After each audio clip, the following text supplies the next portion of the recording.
Estimados lectores, hoy el doctor Rubén Aguilar Valenzuela nos habla sobre su experiencia como vocero del Frente Farabundo Martí de Liberación Nacional. Adelante, doctor.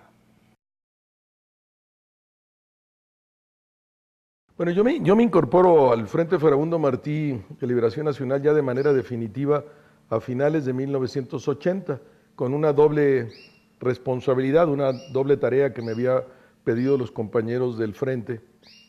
que por un lado era dar a conocer al mundo el genocidio que estaba ocurriendo en El Salvador y también dar a conocer al mundo el poder que tenía la guerrilla, que no se trataba solo de unos locos ahí que anduvieran de revoltosos, sino que era una estructura institucional que dirimía el problema del poder por la vía de las armas en una lógica revolucionaria. Y bueno, pues con ese enorme reto, pues empezamos a pensar cómo se podría romper ese cerco informativo que había, que impedía que el mundo conociera estas dos realidades. Y básicamente te diría que lo que hicimos fue crear una agencia de prensa y convertir entonces todo el lenguaje que usaba la guerrilla, pues muy radical, muy ideológico, muy estrepitoso, a convertirlo en un lenguaje semejante, igual, con el mismo rigor del periodismo de agencia. Entonces, en lugar de decir, es que los yanquis malditos, y decir, bueno, tropas del ejército asesinaron en tal población a tanta gente, etcétera, y eso nos dio una enorme posibilidad de penetrar, de generar cobertura en todos los medios a nivel internacional. Nuestros cables de prensa se publicaban en los grandes periódicos del mundo, en los Estados Unidos, en Europa. Llegamos a tener 16 corresponsalías, donde distribuíamos, pues, el punto no era que nosotros recogiéramos información o de Viena, o de París, o de Nueva York, o de Roma, o de Estocolmo, o de Madrid, o de Barcelona, sino nosotros enviar nuestro servicio a estas ciudades a partir de nuestro corresponsal ahí, distribuir en los medios locales nuestros cables, y logramos tener una penetración muy, muy importante. Y otra gran estrategia fue, en el primer momento, cómo hacemos creíble que la guerrilla es una fuerza real y una fuerza beligerante que puede disputar realmente el poder. Entonces el reto era decir, si nosotros filmamos, si nosotros proporcionamos a los medios nuestros propios videos,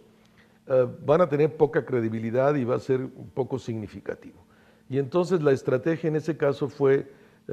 cómo introducimos a los grandes equipos de televisión del mundo a las zonas de la guerra. ¿Cómo hacemos que un equipo de televisión pase 2, 3 días en un campamento guerrillero y se vean la estructura, vean la capacidad operativa, etcétera? Y eso fue lo que hicimos, y oficialmente la guerra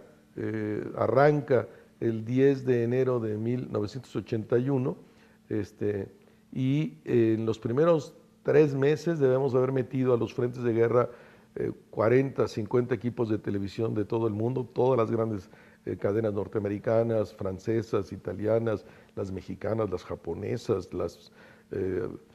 españolas, etcétera, y logramos realmente impactar. Y bueno, lo demás fue, pues, dar un trabajo de mantenimiento a esa información a través de esta estructura, de mantener también el ingreso de los medios electrónicos a los frentes de guerra. Y básicamente sería eso, Pepe. Podría contar otras muchas cosas, pero probablemente para los jóvenes y la gente que nos está viendo ahora, pues esto podría dar una idea de qué ocurrió en el movimiento guerrillero más grande que haya habido en la historia de América Latina. Nunca un movimiento guerrillero tuvo tantos hombres en armas. En El Salvador llegó a tener 10,000 efectivos en armas. Claro, en otra etapa de la historia, también en razón de la capacidad operativa de la guerrilla, pues fue el apoyo que el gobierno de los Estados Unidos en aquel momento dio al gobierno salvadoreño, y por eso al final hubo una situación de empate, digamos, aunque suene horrible la palabra para describir una guerra, una situación de empate entre el ejército y la guerrilla, de tal manera que de 1981 a 1992, a enero de 92, después de 12 años, se logra firmar la paz en la conciencia de uno y otro de los actores, que no es posible el triunfo para nadie y que hay que entrar a un nuevo proceso, y se logra firmar la paz. Solo para un comparativo de la gente que nos puede estar oyendo, el movimiento 26 de julio probablemente no tuvo, en el primer momento, en el arranque, después de la debacle de lo que fue el Granma, cuando llegan y el inicio de la guerra del movimiento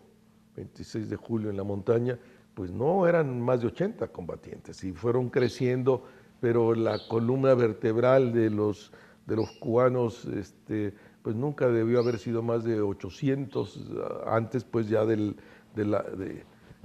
la victoria, para tener una idea de qué significó esa fuerza. Y